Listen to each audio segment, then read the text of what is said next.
When I wake up in the morning, I don't think, am I motivated to go do what I'm supposed to do? No, I don't think about it for 1 millisecond. When the alarm clock goes off, I have no thought about whether this is easy, whether this is hard, whether I want to do it, whether I don't want to do it. None of that matters.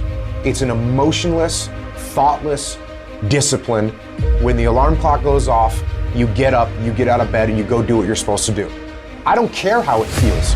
I don't care if it's easy or hard. It doesn't even matter to me. It's just a reaction, it's a discipline, and it's life. And that's the way I choose to live my life.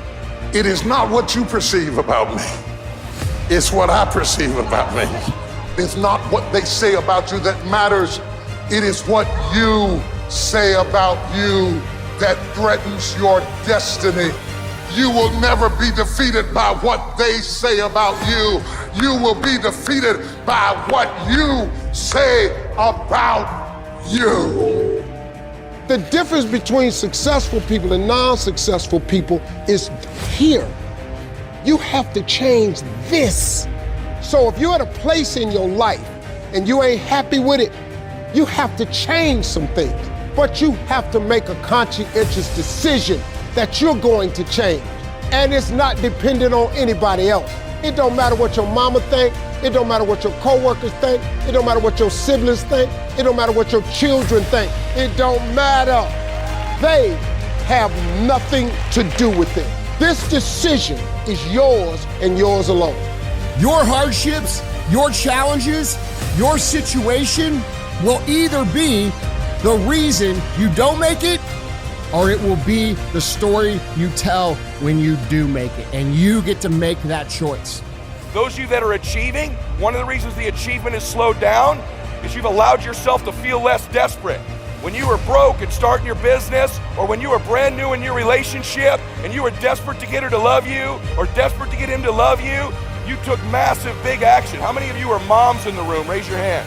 If you woke up tomorrow morning and your baby wasn't in their bed, would you be desperate right away, yes or no? Big time desperation. You wouldn't be thinking about what you need to do. You'd be acting, wouldn't you? You'd immediately make the decision. You'd take massive action. You'd search the house. You'd go into the street because you were desperate. So when you remove desperation, all this bullshit creeps into your life where you think you have to have the perfect plan and look the perfect way and have the perfect thoughts and be all zen and perfect. What you need is to be desperate. What you need is to get after it. Your imagination, you the only one can see it. You're the only one can see it. The problem with your imagination, though, is you tell it to the wrong people. How many times have you had this really incredible idea and you took it to your family and your friends? You shared it with them and they shot it down. You know why they shot it down? Because they couldn't see it. See, all this stuff you've been imagining, you ought to start working on it.